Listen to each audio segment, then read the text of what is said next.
I was staying at a hotel in Chicago, Illinois during a business trip, and I was going to stay for the whole weekend. It was an older hotel, one that still used small keys rather than key cards to enter the rooms. I didn't mind. It seemed nice to get away from the onslaught of technology. When I checked into the hotel, it was packed full. A nasty storm had struck, stranding many tourists and canceling flights. No more rooms were available, and many people were being turned away because of the lack of vacancy. When I approached the front desk to check in, I noticed that all the keys for the rooms on the 8th floor were still on the wall. Not a single key was missing. It seemed odd that an entire floor would be vacant when so many people were all clamoring to check in and get to their rooms. I could see the clerk was stressed out and he was ready to just give up and go home. So I tried to lighten the mood. "Kind of weird, isn't it?" "What is?" the clerk asked. "How everyone on the 8th floor is missing." The clerk gave me an odd look and his face paled. "What do you know about the 8th floor?" he replied in a serious tone. "What? Nothing," I answered honestly, a little embarrassed that my attempt to lighten the mood backfired. "I just noticed that all the keys for the 8th floor are still behind the desk." The clerk blushed a little and tried to laugh it off. "Oh, yes, I see now." He went back to checking me in and handed me the key to my room on the 9th floor. "Enjoy your stay." "I will, thanks." I awkwardly accepted the key and grabbed my bag, heading for the elevator. Just like the lobby, the elevator was also packed. It was difficult to stand next to so many strangers so close by, let alone enter and exit the small car. I struggled to reach and press the button for the 9th floor, but I managed to see over the crowd of people and reached the button panel. It was then that I noticed that the buttons seemed to be missing a floor number. 8. That's funny, I thought out loud. I wonder why there's no button for the 8th floor. But no one in the elevator reacted. They either didn't care, or they were too preoccupied and didn't hear me. Once I finally got to my floor and checked into my room, I took a moment to relax and unwind on the bed. I had to give a presentation tomorrow, and I needed to be alert.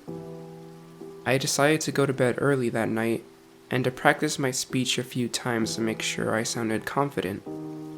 I took a shower, brushed my teeth, and stood in front of the bathroom mirror as I practiced my sales pitch a few times. A strange groaning sound from the room beneath me got my attention.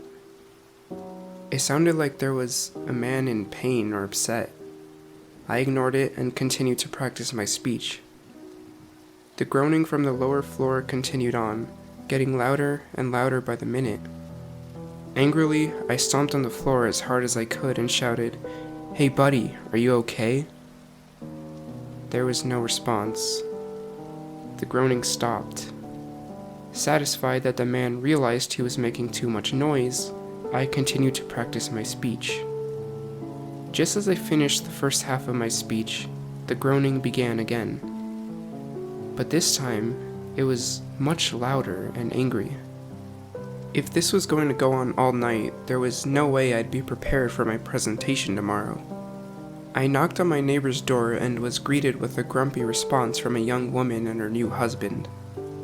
"Excuse me," I politely tried to engage in conversation. "Do you hear that noise in the room below us?" "No." The woman sounded more confused than grouchy now. "We haven't heard anything until you pounded on our door." "Oh, sorry," I apologized, once again feeling embarrassed. "Must be the pipes or something then." I tried to think of a possible alternative explanation so I didn't seem like I was a crazy person. "Well, I'll call management then. Good night." The couple shut the door and locked it. I returned to my room where the groaning noise continued.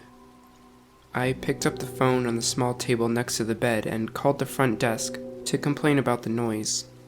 When I mentioned that it seemed to be coming from the room beneath me, a room on the 8th floor, The woman who answered the phone suddenly got quiet. "Sir, there is no one checked in that room. It must be someone on the 9th floor." "No," I tried to sound confident. "It's not coming from the walls. It's coming from the floor." Well, the woman sounded rattled, and I could sense that she was trying to think of an explanation just to get me to hang up. "I'll call in the maintenance crew. It's probably a leaky pipe or a problem with the heating ducts." "Yeah, thanks." I hung up the phone, not believing her for an instant. The groaning was growing louder and angrier by the minute. I put my hands to my ears to try and block the sound, but it wasn't enough. I walked back into the bathroom and turned on the shower and the sink full blast, hoping the running water would drown the noise, but it only helped a little bit. I sat on the bathroom floor, trying to think of a way to get some sleep, but I didn't have any other options. All the rooms were full. I couldn't request a new room, and there was no way another hotel would have vacancy during this storm. Suddenly, the pipes on the shower began rattling violently. The shaking was so strong that it caused the shower to sputter as it continued to run. The sound was like thunder inside the walls, and the thunder outside the hotel, as well as the pounding rain, sounded like there was a freight train barreling down the tracks right at me. I left my room, grabbing my key and my phone. I made my way to the elevator so I could lodge a complaint in the lobby. As soon as I stepped inside the elevator, I remembered that the 8th floor couldn't be accessed. The number was not an option. And I remember that all the keys for the 8th floor were still behind the desk at the lobby. How could anyone check into a room on the 8th floor? Curious, I exited the elevator and made my way to the stairs. I walked down the stairwell from the 9th floor and directly onto the 7th. That's impossible, I told myself. I walked back up the stairs and double-checked the floor numbers. Sure enough, just like the elevator, there was no number 8. I walked up and down the staircase a few times, trying to figure out what was going on, when I noticed a small imperfection in the wall next to the doorway that led onto the 7th floor. I checked and realized that it was a gap.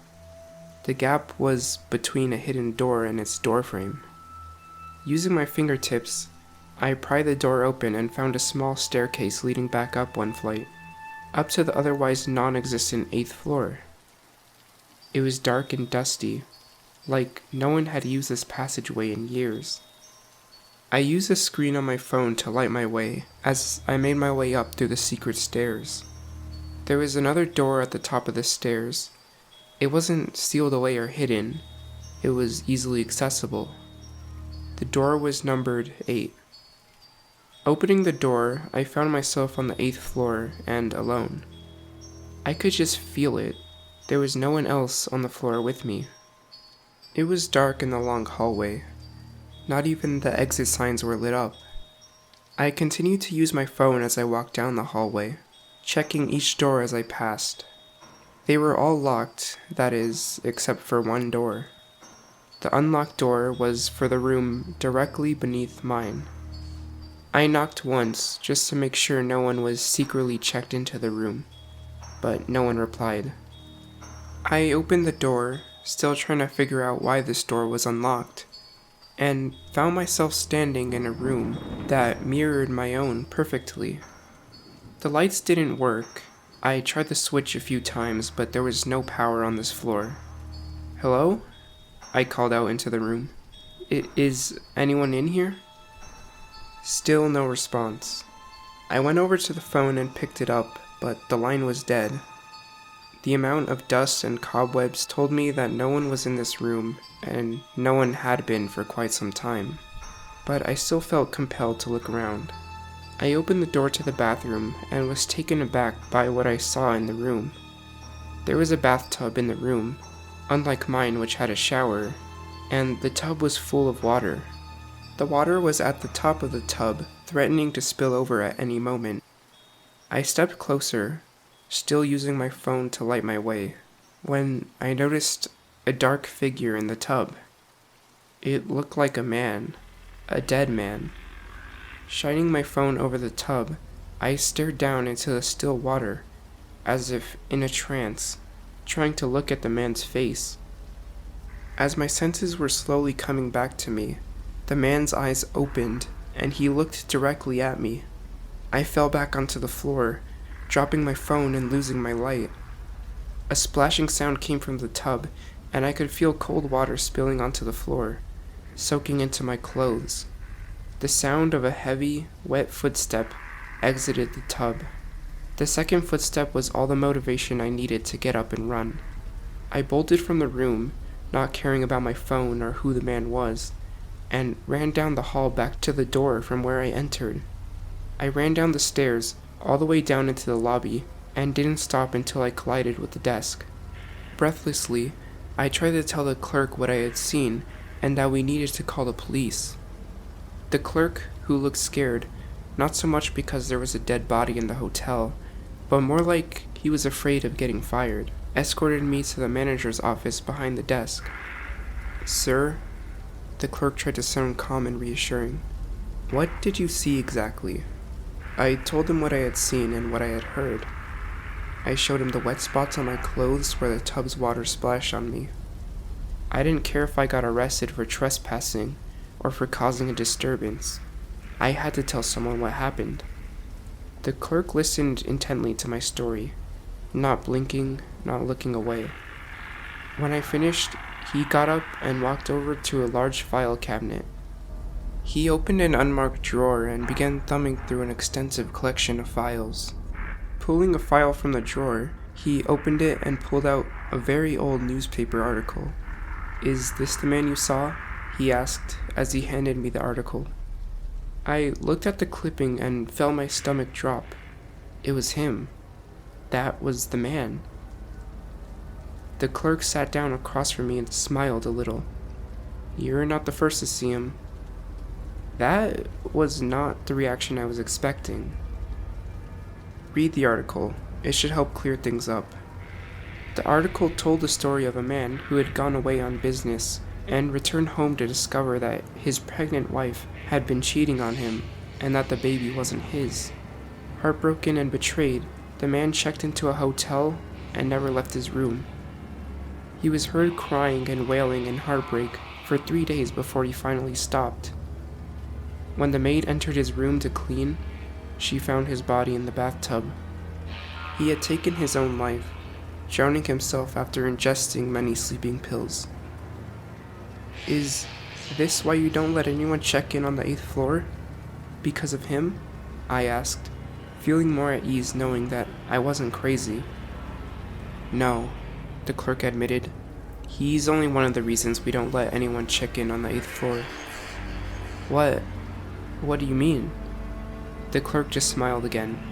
"You see that file cabinet?" "Yeah." "And that unmarked drawer on the bottom?" "Yeah," I answered again. "What of it?" "That drawer contains every reason we don't let anyone check in on the 8th floor. Ever since this hotel opened in 1873, we've had people die in very unusual ways. Always on the 8th floor." "That's strange," I commented. "What's stranger is the fact that no two deaths were the same, and no two deaths ever took place in the same room. Each room on the 8th floor has housed a tragic death, and each room has been reportedly haunted by the dead." That sent a shiver up my spine. "What? How? Are you telling me the 8th floor is cursed? Anyone who checks into a room is going to die or be haunted?" The clerk bowed his head. "It's not just the rooms that have seen death. Maintenance workers have died attempting simple repairs. One man was electrocuted trying to fix the lights. Another fell down the elevator shaft to his death.